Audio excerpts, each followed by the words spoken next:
Assalamualaikum warahmatullahi wabarakatuh. Perkenalkan, nama saya Anwa Nikmah dan teman saya. Kita dari kelas HKII. Di sini mau mempresentasikan tugas makalah metodologi studi Islam yang berjudul Pendekatan Studi Islam secara Normatif 2, yang dibimbing oleh dosen pengampu kita yaitu Dr. Nihayatur Rohmah MSI. Pertama yaitu definisi hadis. Kata hadis atau al-hadis menurut bahasa berarti al-jadid, sesuatu yang baru. Lawan kata dari al-khodim atau sesuatu yang lama. Kata hadis juga berarti al-khobar atau berita, yaitu sesuatu yang dipercakapkan dan dipindahkan dari seseorang kepada orang lain. Kata jamaknya ialah al-hadis. Secara terminologis, ahli hadis dan ahli usul berbeda pendapat dalam memberikan pengertian tentang hadis. Di kalangan ulama hadis, terdapat beberapa definisi yang satu dengan lainnya agak berbeda. Di antaranya yaitu menurut ulama hadis. Hadis adalah segala yang berasal dari Nabi, baik berupa perkataan, perbuatan, persetujuan, sifat fisik, dan budi pekerti, jalan hidup baik yang terjadi sebelum Nabi diutus menjadi Rasul, seperti ketika bertahanus di Gua Hira maupun sesudahnya.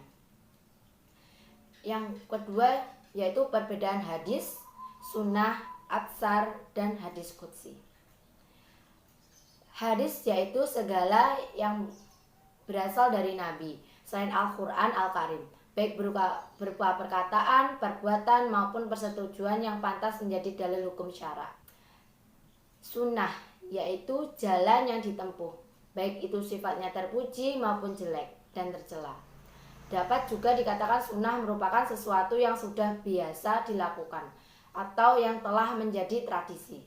Sedangkan menurut istilah muhaddisin, sunnah adalah segala yang dinukilkan dari Nabi, baik berupa perkataan, perbuatan, maupun berupa tahrir, pengajaran, sifat, kelakuan, perjalanan hidup baik yang demikian itu sebelum Nabi diangkat menjadi Rasul maupun sesudahnya. Atsar secara etimologis berarti bahiyat al-sai, yaitu sisa atau peninggalan sesuatu.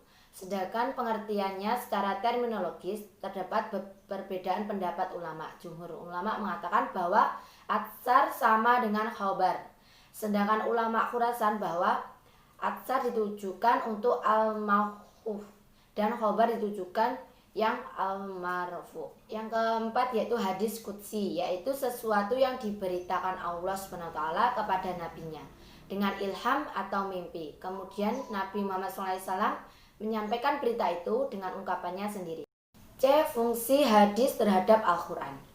Fungsi hadis terhadap Al-Quran yang paling pokok adalah sebagai bayan, sebagaimana ditandaskan dalam ayat yang artinya keterangan-keterangan atau mukjizat dan kitab-kitab, dan kami turunkan kepadamu Al-Quran agar kamu menerangkan kepada umat manusia apa yang telah diturunkan kepada mereka dan supaya mereka memikirkan.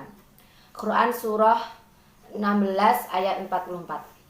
Ayat tersebut menunjukkan bahwa Rasulullah SAW bertugas memberikan penjelasan tentang kitab Allah.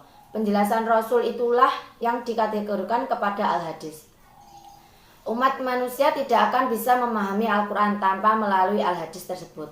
Al-Quran bersifat khulida dan am, maka juz'i dan rinci adalah Al-Hadis. Fungsi Al-Hadis terhadap Al-Quran sebagai bayan itu difahami oleh ulama dengan berbagai pemahaman, antara lain sebagai berikut. Yang pertama, bayan tahrir.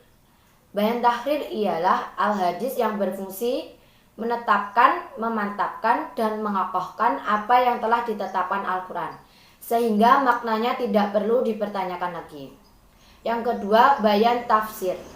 Bayan tafsir berarti menjelaskan yang maknanya samar, merinci ayat yang maknanya global, atau mengkhususkan ayat yang maknanya umum. Selanjutnya pada poin D, metode kritik hadis. Untuk melakukan penelitian hadis Nabi Muhammad SAW ada 3 metode yang lazim digunakan baik pada zaman Nabi maupun saat ini. Mereka adalah metode perbandingan, metode rasional, dan metode kontekstual. Yang pertama, metode perbandingan.